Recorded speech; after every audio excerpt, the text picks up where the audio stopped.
Hi guys, Samantha from Decima Tutorials here, and today I'm going to show you how to create this cute pair of earrings. So we're going to be working with two veneers today. We're going to be using this very simple silkscreen veneer, and then we're going to be creating this really interesting mixed media veneer. So because this one's going to take the longest, let's start with that one. So put these to the side.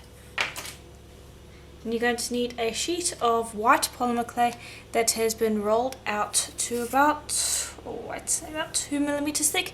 I'm using the third thickest setting on my pasta machine.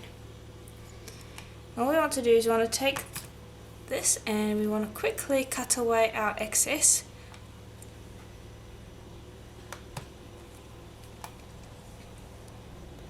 Okay, and since we're doing that, I might as well bring over the cutter that we are going to be using for our earring today, and that is this fan shape. And what I want to do is I want to make sure that I have enough space for two of them, but I don't, because I'm not going to be making more than that, I don't want to have too much excess clay. So I'm going to just see here, if I put that there, there should be enough space for both of them if I do that. So I'm going to just trim away that, since I don't want any excess, because I don't want to really waste clay. So that will be enough for us to work with. Okay, so the first step is going to be to grab some acrylics, and I'm going to be using the Pinata acrylics because they have a very vibrant colour range, and I'm using sapphire blue, passion purple, and this Baja blue.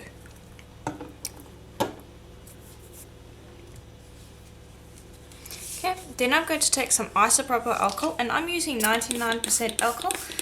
It's not absolutely necessary, but the higher the concentration of alcohol, the more cracks you're going to receive when you run the veneer through, and you can see here that we do have a few decent cracks.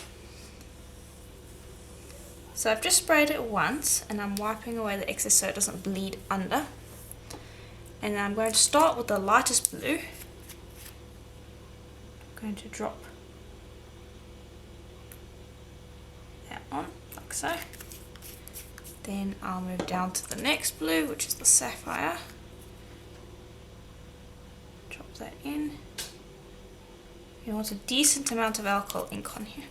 Also, another reason why I wiped up the sides is so that the alcohol ink doesn't accidentally spill down onto the sides,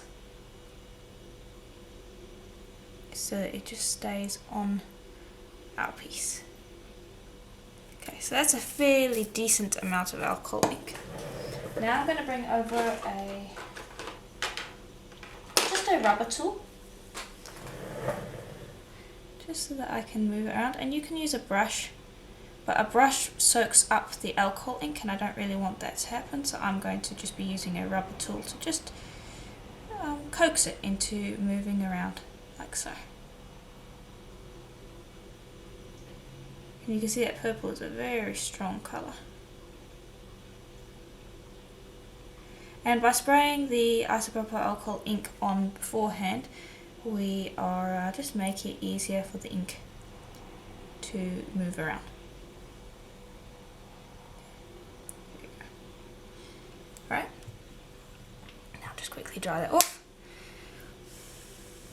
And I'm just going to blow on the surface to get it to kind of blend together.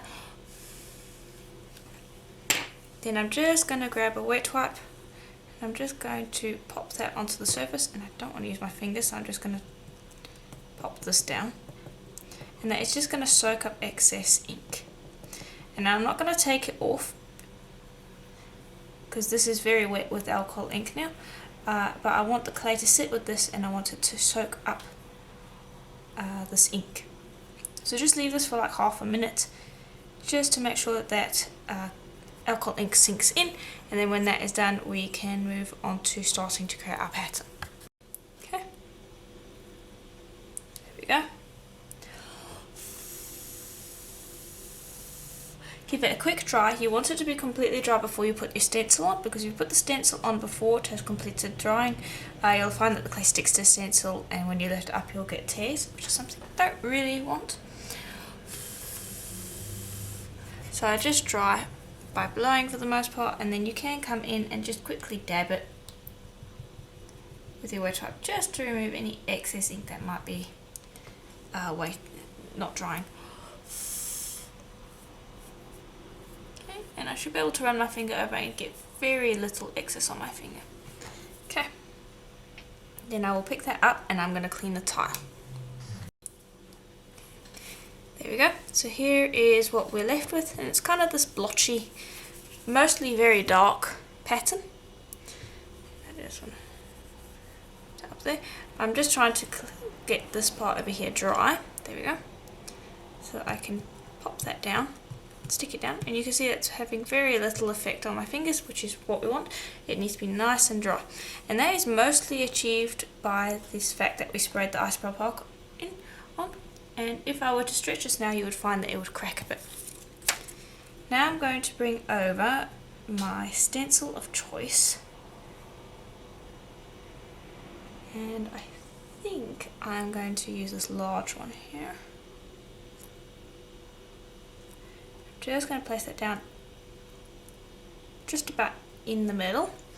Then bring over a piece of plain printing paper, and we're just going to burnish this into place, and it needs to be burnished well because we don't want anything sneaking under our stencil, so burnish this well.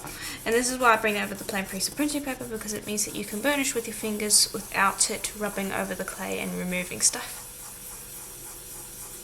And this is why I didn't want the clay sticky, because we're burnishing the stencil very well into the clay, and if it was still sticky, the stencil would basically stick to the clay, and then you'd end up with tears later on. Okay, and that is pretty well stuck on. If I see any areas that are kind of lightish, I will burnish a little bit more in that area, but essentially that looks to be stuck on pretty well. Alright, so now grab a wet wipe again and put some isopropyl, actually no, put a very light spray of isopropyl on. A 50% will work for this. I want you to just very gently start running that over the surface, and the goal here is to remove the top layer of clay that has been stained with the ink. And the isopropyl alcohol really helps with that, so I'm just going to spray that again. I'm using a 99%, but a 50% will work. It will just take a bit longer.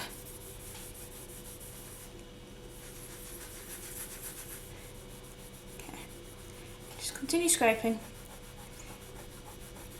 You want that clay to really lighten up.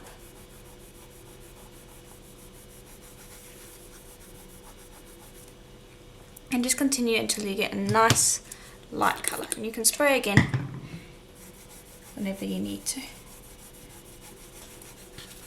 Okay, and there we go. Now I'm just going to lift this up very carefully, and I'll see if that's lighter.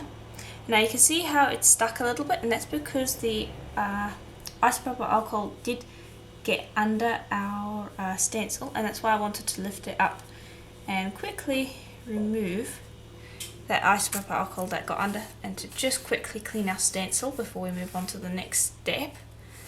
So just quickly wipe off your stencil. It does not have to be completely clean, you just want to remove the isopropyl alcohol from it, because that will cause the clay to be sticky and you'll just ultimately end up with problems. So let that dry, let your stencil dry, and then place it back over.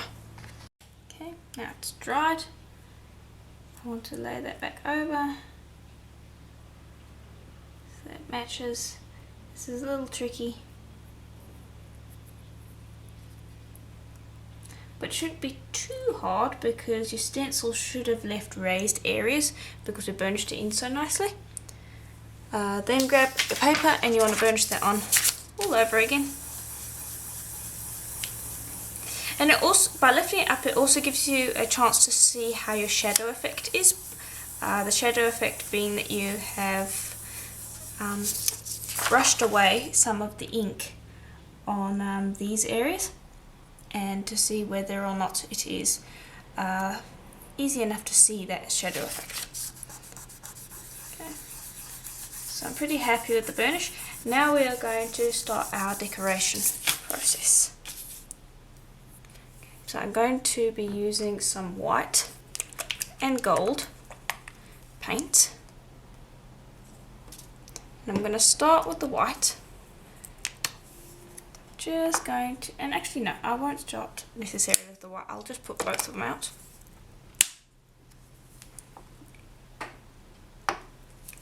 There you go. And I'm going to be using a ball tool to do this.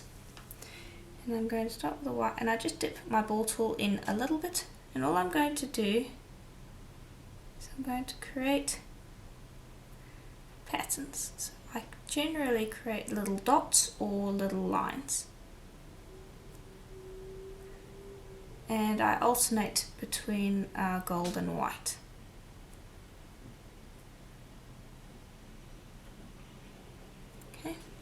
And the reason I'm keeping the stencil on right now is because it will help the paint stay on these shadow areas, which is something that I definitely want. Okay, now I'm going to put some gold along here, and I'm actually going to do little gold lines.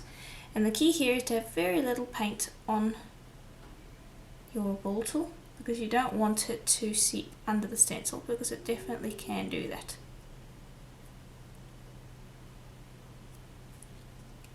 And some you can have little dots and lines if you wanted to. I'm going to carry on doing this, and then you'll see the entire pattern when I am done. And basically it's completely up to you how you want to embellish the pattern. You can use any colours you want, you can use any pattern you want, it's completely up to you. This is just what I'm going to be doing for this veneer. Okay, there we go. Now something I quickly want to point out is your white clay is going to pick up some of the colour of the alcohol ink. So you can see here this is basically white, but as it dries, especially with the purple, you're going to find that it picks up these kind of pink tones, which is something that I like. However, if you don't like it, you might want to paint this after it is baked, but you're not going to get the same effect. So I just wanted to let you know, because your paint is not going to remain the same colour the entire time. Okay, and you can see that this picked up our paint over here, which is not something that I wanted. So I'm going to just quickly recolour those areas. If that happens, you have two options. You can either put your stencil back down, or you can just go in, if you're confident enough, and just pop it in. Just being very careful not to go outside those lines.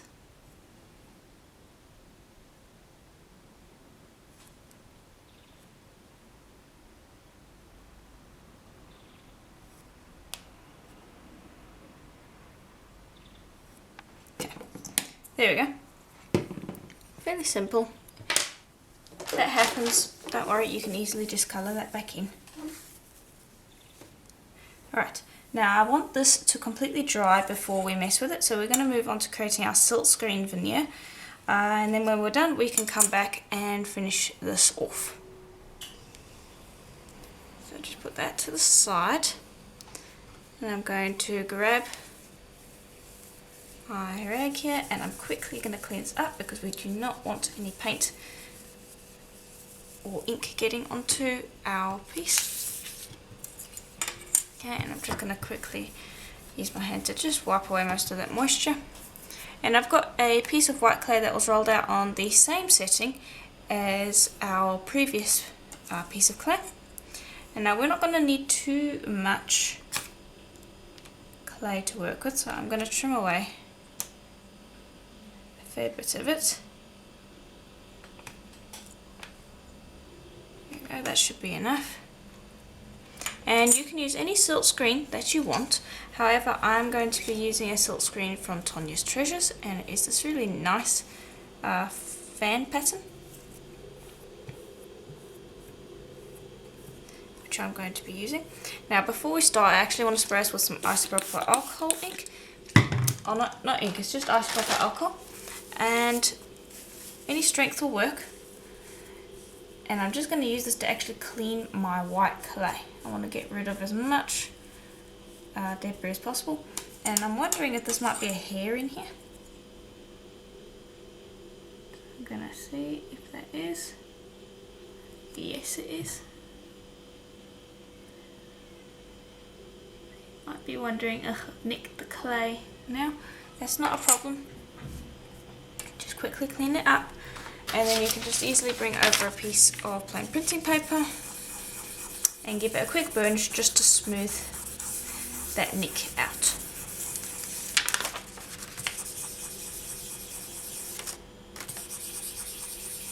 Like so. I'll actually use my fingers to drag some more clay over to that area, and then again burnish that so that it's no longer there. And then I will give one more wipe, spray and wipe with my isopropyl alcohol just to clean it completely. There we go.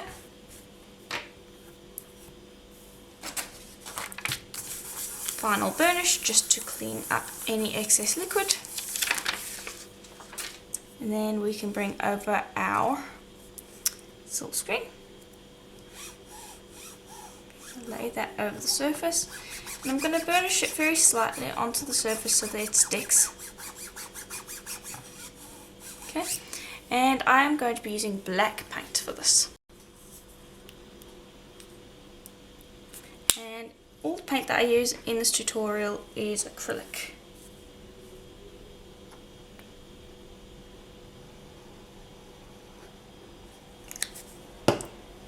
Okay.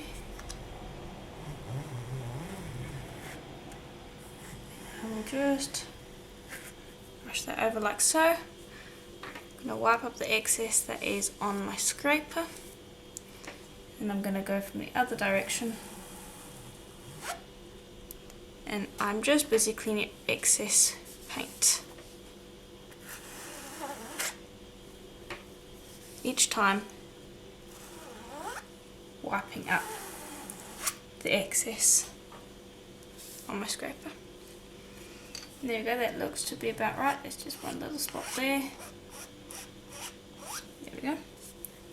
Alright, then lift that up off of your clay, and I want you, before you actually started silk screening, I want you to have a water bath ready to pop this into, because you do not want your silk screen clogging up with this paint. There we go. We've got a little bit of leakage around this edge, but for the most part that looks really good. Okay, so I'm going to pick that up now. My silk screen has been cleaned. Pick that up, put that to the side, don't touch it, you need it to dry. Once it's dried, then we can move on to cutting out our pieces. And in the meantime, while we were doing that, this veneer should have completed drying. So what we're going to do is, I've got a piece of black clay here rolled out on my thinnest setting, and I am going to flip it because this is what I want the back side to look like. I'm actually going to bring over a nice clean piece of plain printing paper. There we go. And I'm going to place that on top.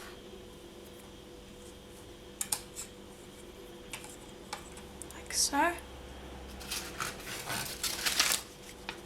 I'm just going to touch it to make sure that this is clean. Not clean. Dry. Then just place this on and give it a very light burnish just to smooth it onto the black. So I am then going to cut away the excess black, because this part over here I'm actually going to be using for our silk screened piece in a minute.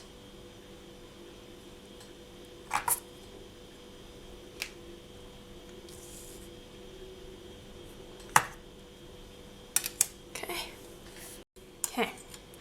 The next step is going to be to run this with our roller.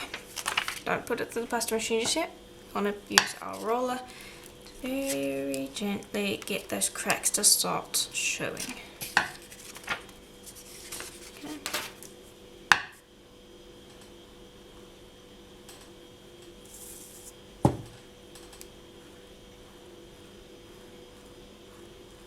Okay, and it's starting to show, I'm doing this very slowly. Don't want to rush it. Okay, once it gets it down to a certain thickness, I'm actually going to put it through the pasta machine. So I'm going to bring it over to my pasta machine, thickest setting, and I'm going to roll it through. So I roll it through from this side to this side. I'm going to flip, same setting, and I'm going to roll it through again. I'm going to flip again, roll it through, flip, roll it through again. You can see that starts to coax the lines up. I'm going to take it down one setting, and I'm going to roll it through from this side to this side, as you can see here. I'm going to flip it, roll it through again, same setting, flip it, roll it through again, flip it, roll it through again. And there we go. Beautiful. And we didn't have to take it down too many settings, you essentially just wanted to crack that clay. I have not stretched it very much. Okay, lay that down. And this time we are going to burnish it with the paper just to smooth it out, get rid of any raised areas, and to also give that back a nice smooth finish.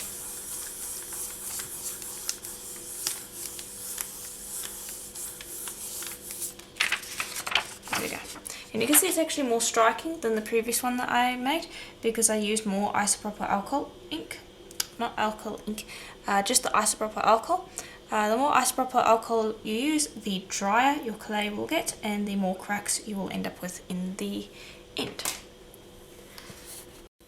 Okay. So I'm going to put that to the side, bring over this, and I'm going to tilt it around to see if the paint's finished drying, which it seems to have. And I'm just going to trim away this top part over here and the sides where it has not silkscreened properly. And I am going to try to avoid this spot over here. There we go. Okay, and that looks really quite nice. Now something I want to do very quickly is I want to compare how thick these veneers are to one another. So I'm just going to trim one side of this. Just want to have a look here. You can see this is a touch bit thicker than this one. And so I'm going to take this and I'm going to roll it down on the very, very thinnest setting of my pasta machine. This was on a number 6 setting. Now I'm going to take it down 3 settings to my number 9.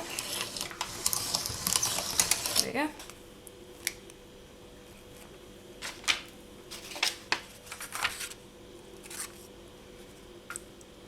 And then I'm going to pop this backing on.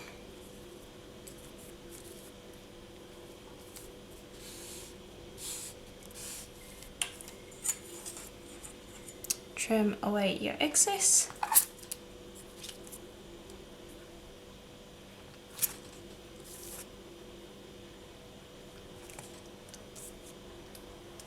And that black you can just use again in your next project essentially. And I'm just going to burnish that again so that it is nice and stuck down onto the black.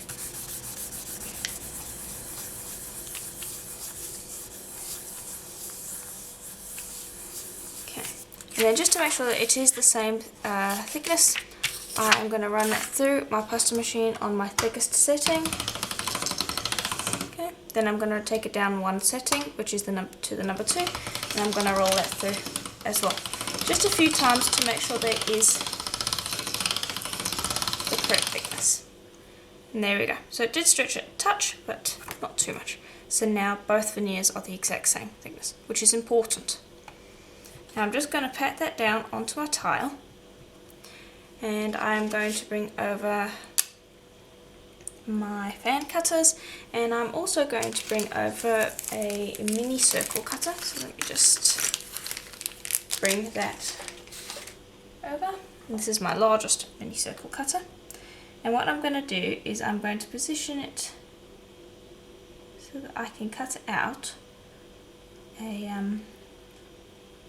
fan. Like so. And I'm going to position it on this side, and I'm going to try to get the exact same print. Okay, this up,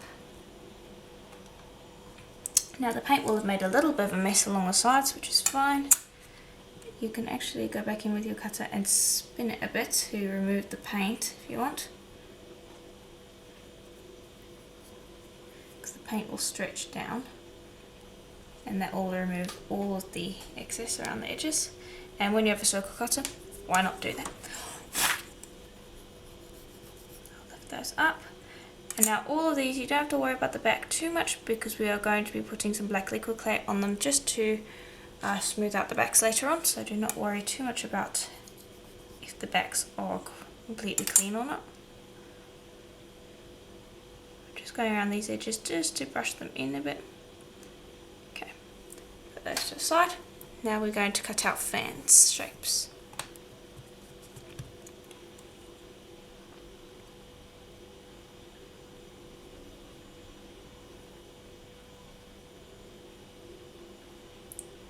So that fits there.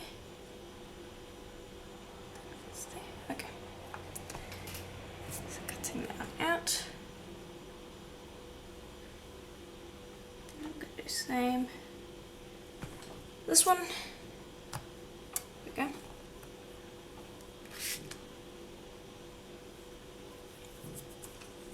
Okay, then lift those up. Now I want you to just use your fingers to run along the edges just to brush off that paint that got squished down. Very quick. Like so. Now obviously we will do some sanding later on, but for now we are going to be joining pieces. If you have a look here, you can see it, there's this little moon shape at the bottom here. That is what we're creating. We will be creating in a moment. Bring this over and let's cut out a piece. And it's such a pity to cut up this veneer. I don't like it when I have to cut up my veneers because they look so pretty, but we have to.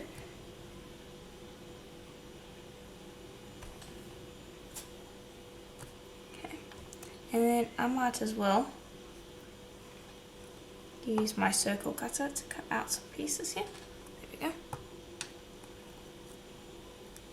And I'll see about showing you a leftover tutorial quickly on how to use up that excess clay there. And when you pick that up, just quickly go around the edges like so and put them with your other pieces.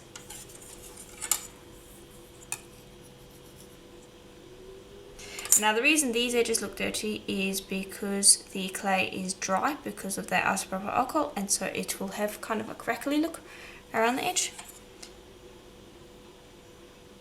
So you can come to expect that. So again, you want to run your finger along the edge just to remove any little excess bits and pieces. Very quick, very easy to do.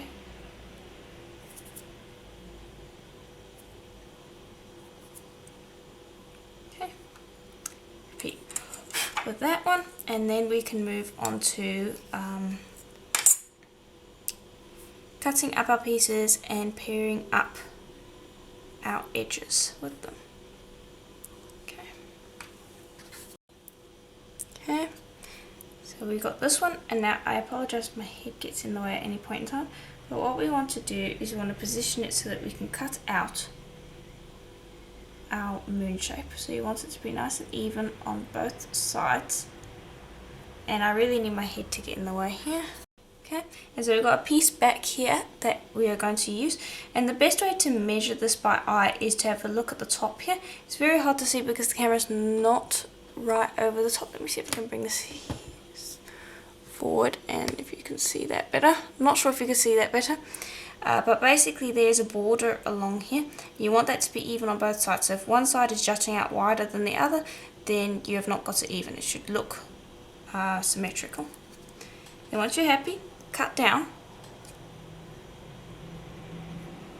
and you'll end up with this kind of half moon shape. Okay, lift that up, smooth the edges again.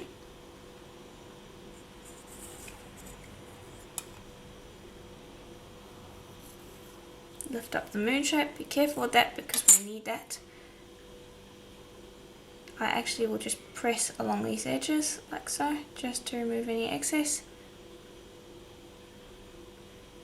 Okay, put that to the side, and then repeat with all of them.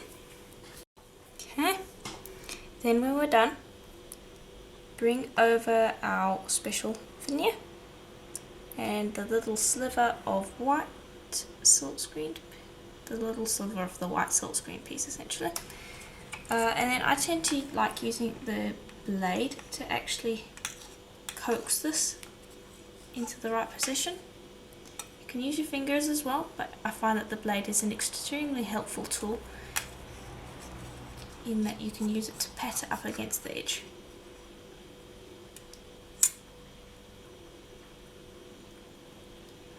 Like so. And this is why it was so important that our veneers were both the same thickness. Okay, lift that up, and then you can just pat it on. So. Okay, and then I like to check this to make sure that it is basically the right shape. There we go. Just gonna cut to get rid of any little excess bits and pieces that there might be. And then you basically will repeat with the purple ones, the last purple one, to get this effect. And then repeat with the white ones, attaching the little purple crescent to the bottom of them. Okay, so here we go. Those are these two. And here are these two. Personally, I always tend to prefer these ones, but these ones will also work quite well. Now, the last thing I want to do is I want to burnish them and then just give them a recut to make sure that they are the correct shape. So just place one down onto your paper.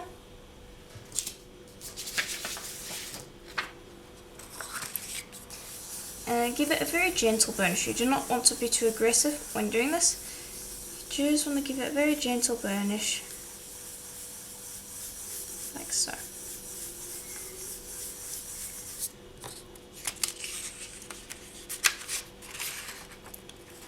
And I'm just going to work a little bit around this edge here where the join line is. I'm not going to be smoothing it out completely, but I don't want it to be too apparent. There we go, quite happy with that. Then bring over your cutter again. And just give one final cut just to trim away any debris that might be there. So there's a very small amount of leftovers around the edge of the cutter, so just trim that away. Repeat with all four of them, and then we can bake them. Okay, and so there they are, all ready to go into the oven. So I do prefer these ones over here, but since you have these all ready to go, you might as well make a pair of earrings out of them. What I do think that I might want to do is cut out the center, or you might want to put a little drum in there to bring focus to the center, just so that it doesn't look as plain. But you can mess around with it, see what you like, but I'm basically going to leave them the way they are. But it's completely up to you if you want to even make these. Once they're baked, you cannot use them. If you're not happy with them, you can always just turn them into leftover clay and use them some other time. But anyway, they need to go into the oven for at least 40 minutes at your brand's recommended temperature. I'm using Premo, so they're going to go in at Premo's recommended temperature. Then when they're done, we can move on to fixing up their backs. Okay, so now let me show you what we're going to do with these leftovers. So I'm going to start with this one over here. Firstly, I'm going to get rid of this. I don't really need it. That's going to go into the leftover pot. And I'll also remove these little straggly bits as well. They can go into the leftover pot as well. Okay. I'm just going to trim this edge over here.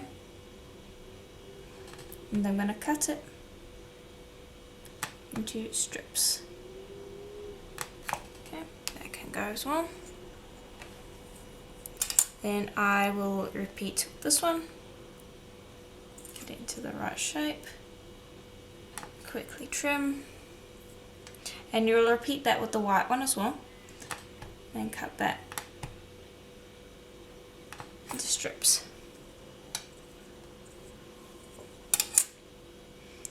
Then I'm just going to separate those and put them off to the side while I repeat that process with my white leftovers. Okay. Then I will take these strips and then I'm just going to place the white ones down.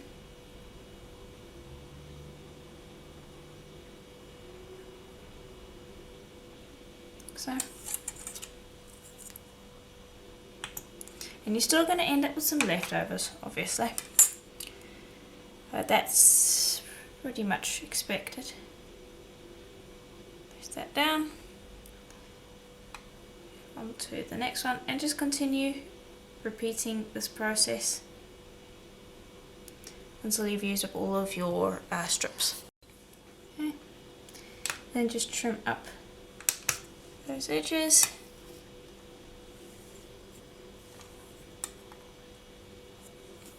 Right. Then I'm going to put this onto a piece of plain printing paper so that we can burnish it.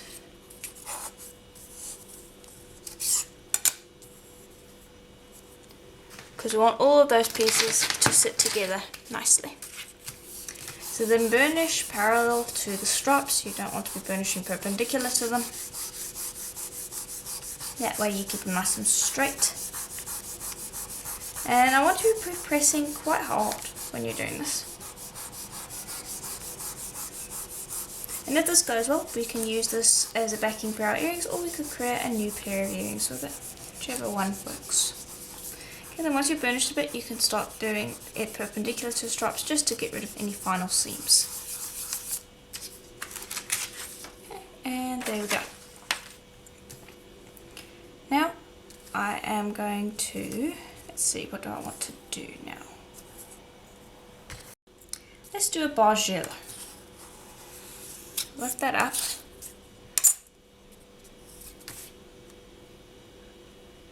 Put that to the side. I'm just going to cut that edge so it's nice and straight. And then I'm going to just cut these into even strips.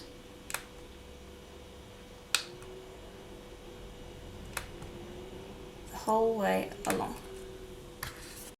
Okay, then when we're done with that, I am going to take each of these little strips, grab it, move it to one side, grab the next one, gonna move it up one,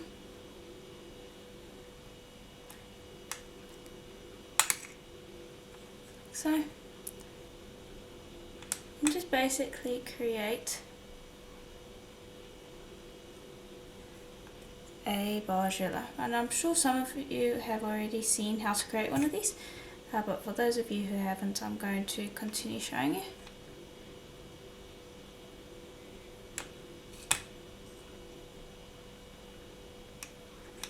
Basically goes like that, and then you just repeat going up and down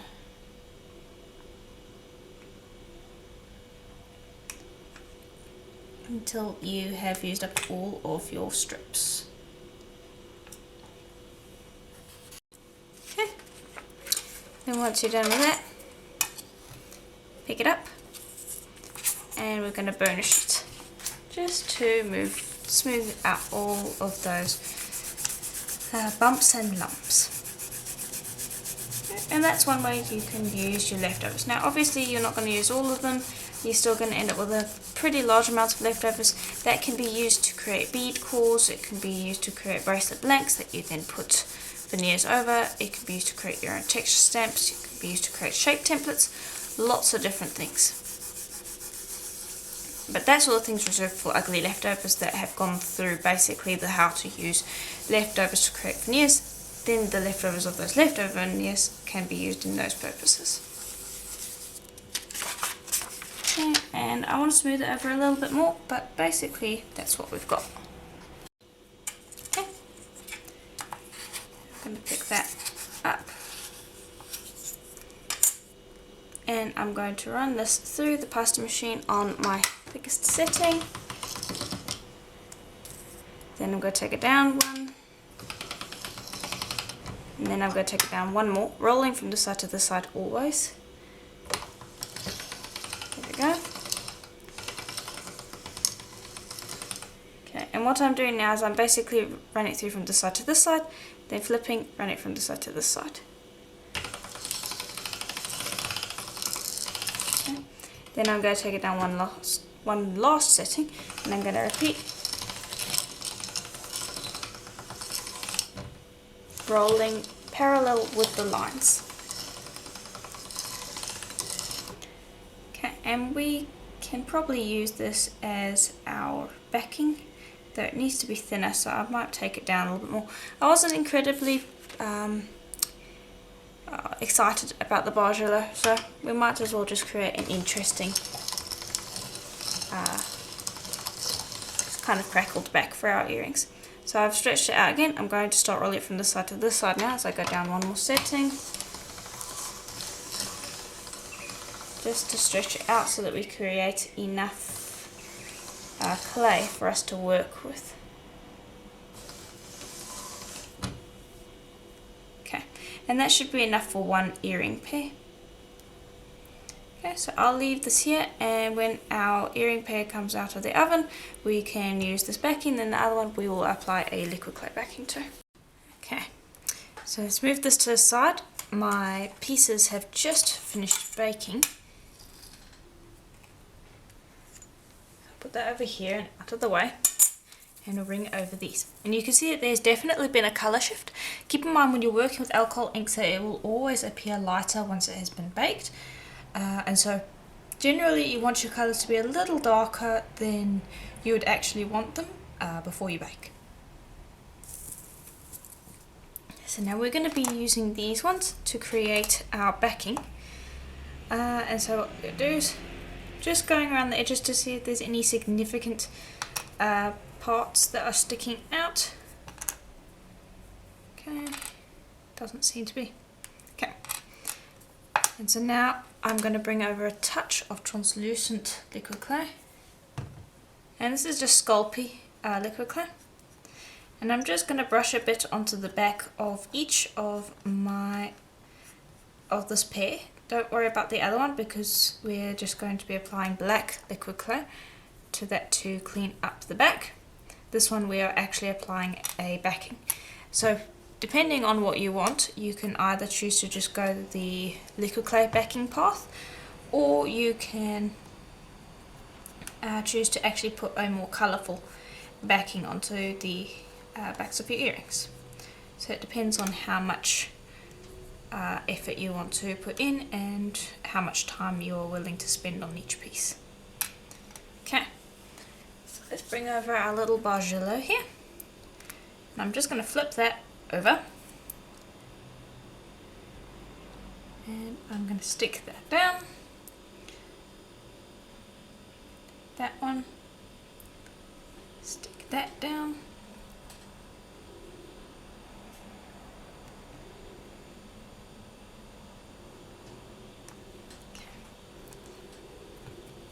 then just grab a craft knife, and I'm going to somewhat loosely cut around the edges. Doesn't have to be absolutely perfect. Just repeat that with all of them.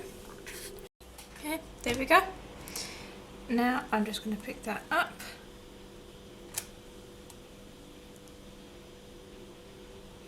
And then you'll probably have to lift this up with your blade.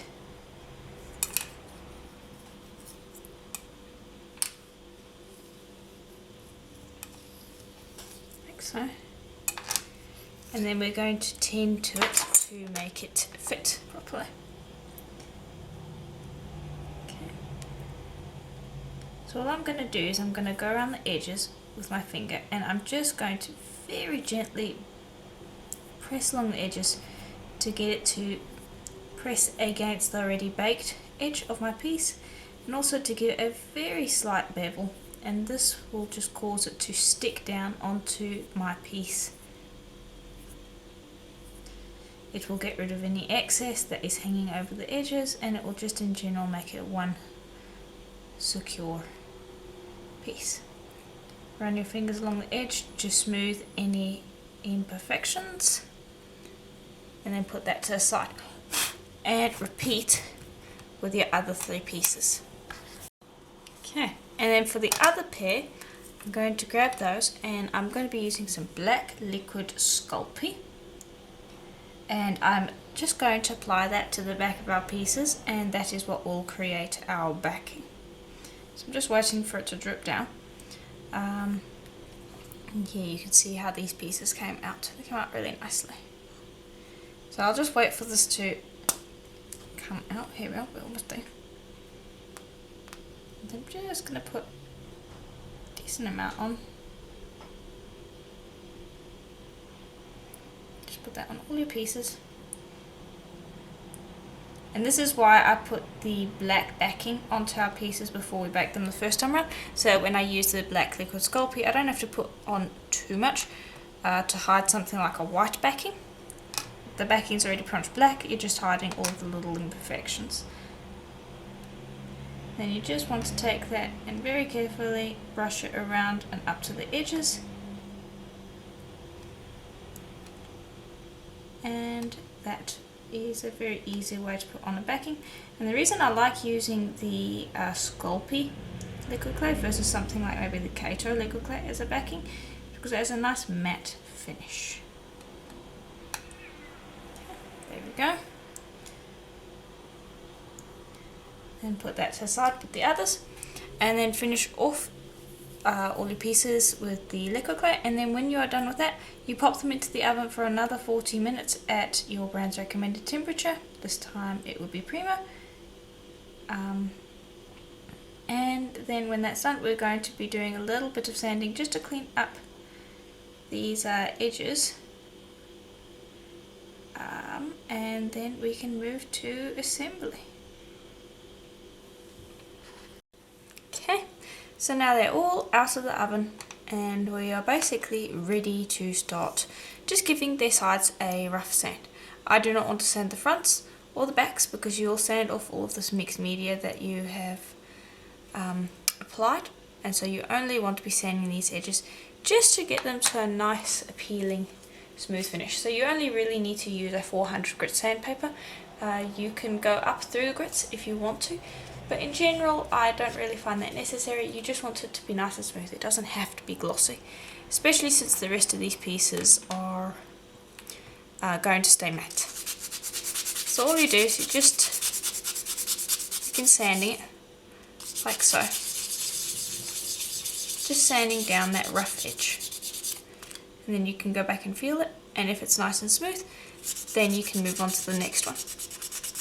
And just sand around all of the edges, and when you're done with that, move on to all of the rest. You want to be sanding the circles and the fans. Then when they're done, wash them off so you get rid of any silt created from the sanding. And then after that, dry them off, and then we can actually start assembling them. Okay, so now that they are all sanded and dry, we are ready to start drilling holes. So let's start with these ones. So this one you're going to want to drill right in the middle of this dip shape. And I'm using a push drill. Oops.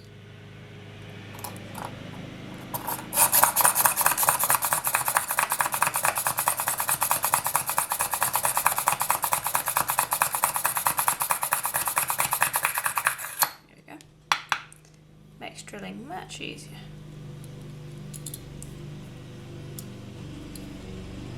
Just go through the other side as well.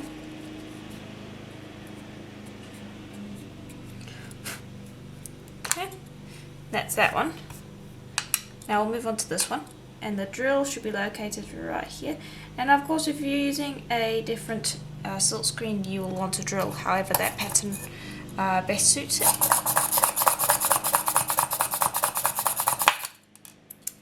doing that. I do apologise, I'm going a little too fast.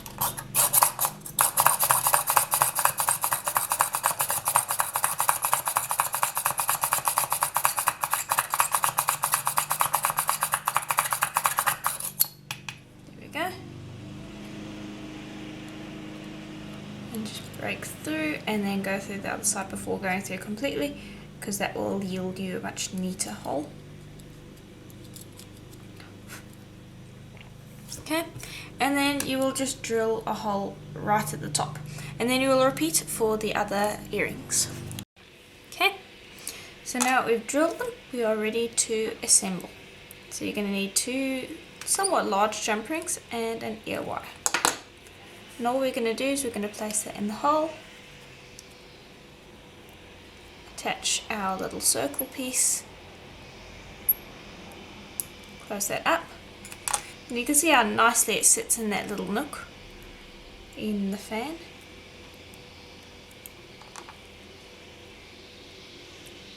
And then you can just attach your ear wire. Very easy. Oops.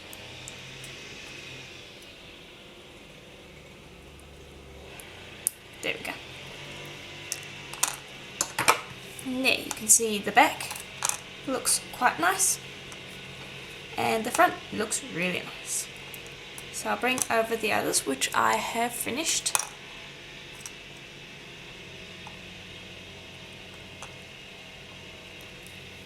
And here are these ones, and personally I still prefer these ones, which were my original design, but since you have the leftovers and resources to make them, I think these 2 earrings look quite cute as well.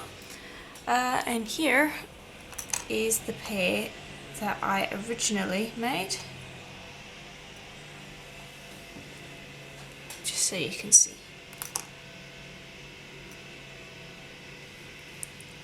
And so yeah, that is basically it for this tutorial. It's quite a lot of fun to create. You can obviously make them in different colors if you wanted. Greens, yellows, those would look quite cute together. You can do it in reds and golds, lots of different colors that you could play around with. Also bear in mind that you can play around with different silk screens, you can play around with a different stencil backing, play around with different ways of painting in the pattern. There are again many different ways that you can play around with this technique and design. Different cutters also again will give you a completely different result. So have fun, play around with it, let me know what ideas you have in the comments below, and I'll see you in the next tutorial. Bye for now.